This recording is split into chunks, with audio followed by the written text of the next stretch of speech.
कसे आहात तुम्ही सगळेजण? आय होप तुम्ही सगळेजण खूप मजेत असाल आणि मजेतच असायला पाहिजे. मी शुभांगी तुमचं सगळ्यांचं अगदी मनापासून स्वागत करते आजच्या एका नवीन ब्लॉगमध्ये.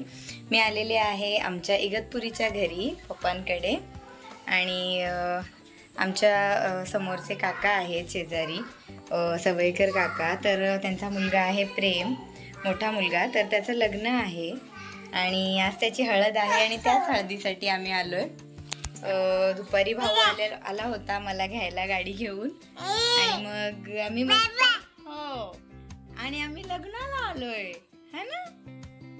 बोल हां हां आम्ही लग्नाला आलोय. आज हळद आहे आणि मस्त आता बांगड्या वगैरे भरून घेतल्या आहेत. या बाहेर चालू आहे आणि इकडे आहेत वहिनी. कुठे गेल्या? ॲक्च्युली जरा मळमळ झाली त्यांना आणि मला सुद्धा.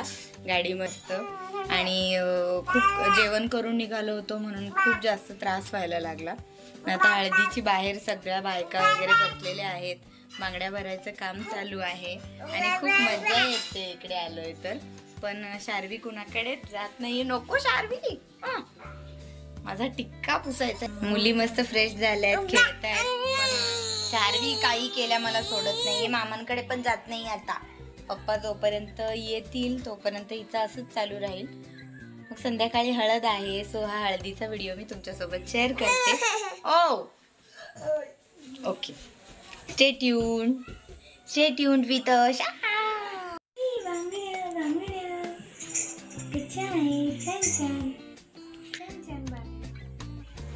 सो अशी काहीशी हळदीची तयारी आमची सुरू झाली. बाहेर बांगड्या भरायचं काम चालू होतं आणि सगळ्या बायका ते एन्जॉय करत होत्या. आम्हीही बसलो होतो बाई आणि मी जरा गप्पा मारत की काय चाललं आहे, कसं चाललं आहे वगैरे हे सगळं विचारपूस करत आम्हीही जरा गप्पा मारल्या. आणि बहिणींचं पण बांगड्या भरायचं काम चालू होतं. मग मुली तिथे इकडे तिकडे त्यांची पण बिनकामाची धावपळ चालू होती.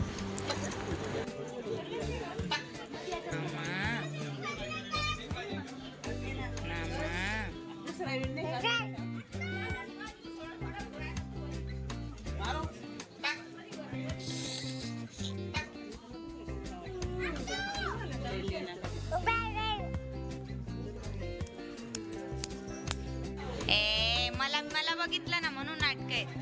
डिंग डिंग डिंग डिंग डिंग डिंग. हा फिरव तिच्या मामीकडे ना.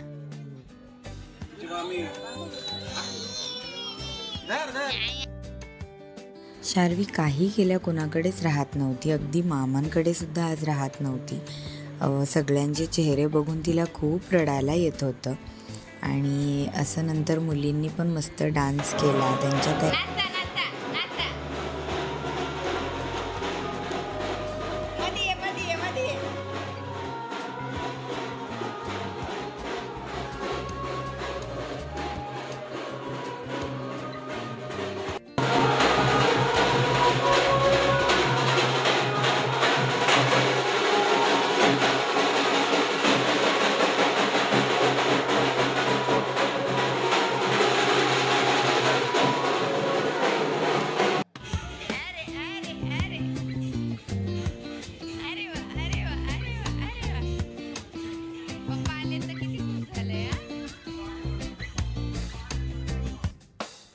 सो अशी काहीशी लगबग हळदीनिमित्त चालू होती आणि बाहेर मंडप पडलेला होता. खूप छान वाटत होतं.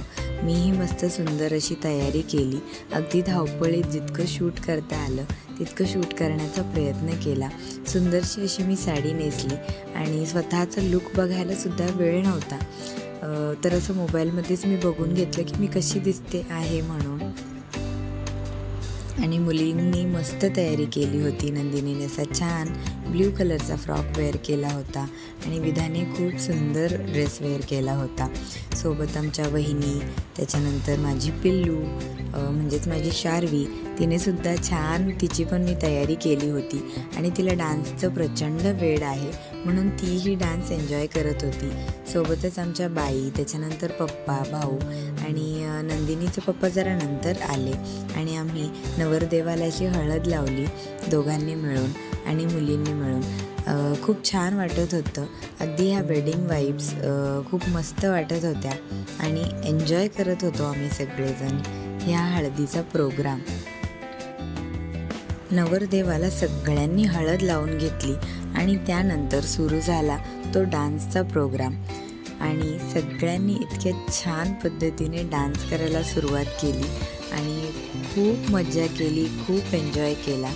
आणि इथे भाऊ माझ्या पिल्लूला घेऊन खूप डान्स करतो आहे. ती तिच्या मामासोबत खूप एन्जॉय करते आहेत आणि सोबत मुलींनीसुद्धा खूप छान डान्स केला.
इतका छान कार्यक्रम चालू असताना नेमकी एक गोष्ट घडली.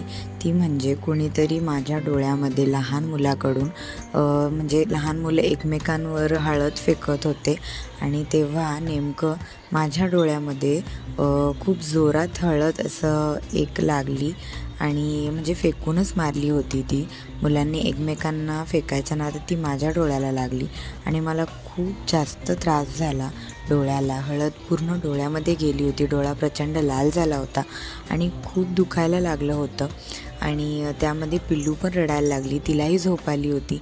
मग तिला झोळी बांधली आणि मग तिला झोळीमध्ये जरा झोपवलं कारण बाहेर प्रचंड आवाज होता आणि तिला झोप आली त्याच्यामुळे ती खूप क्रँकी झाली होती. मग तिला झोपवलं आणि डोळा व्यवस्थित धुवून वगैरे काढला कारण पाणी मारलं, थंड पाण्याने स्वच्छ धुवून काढला. पण तरीही काही केल्या त्रास होतच होता. बाकीच्या सगळ्यांची जेवणं चालू होती. मग पिल्लू जोपर्यंत झोपली होती तोपर्यंत म्हटलं मीसुद्धा जेवून घेते. मग बहिणींसोबत मीही जेवण करून घेतलं. घरामध्ये सगळेजण बाकी जे वराड आलेलं होतं ते सगळे बसलेले होते आणि सगळे माझ्या मावश्या पण आलेल्या होत्या कारण आमच्या नातेवाईकांमधलंच हे लग्न आहे. तर मग मावश्या पण आल्या होत्या. ही सगळ्यात माझी छोटी मावशी आहे, शोभा मावशी.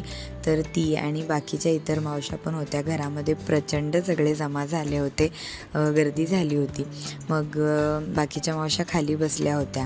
पिल्लूला पण वरण भात, पातळ सर असा वरण भात मी बनवते तर तो भरून घेतला. नंदिनीला वगैरे आणि विद्याला जेवण चारून घेतलं. त्यांनाही भरवून घेतलं पोटभर म्हणजे त्याही व्यवस्थित जेवण करतील. आणि बाकी ही छोटी छोटी मंडळी त्यांनाही जेवण आमच्या घरामध्ये बसल्या होत्या आणि त्याच्यानंतर पुन्हा सुरू झाला तो सगळ्यांचा डान्स.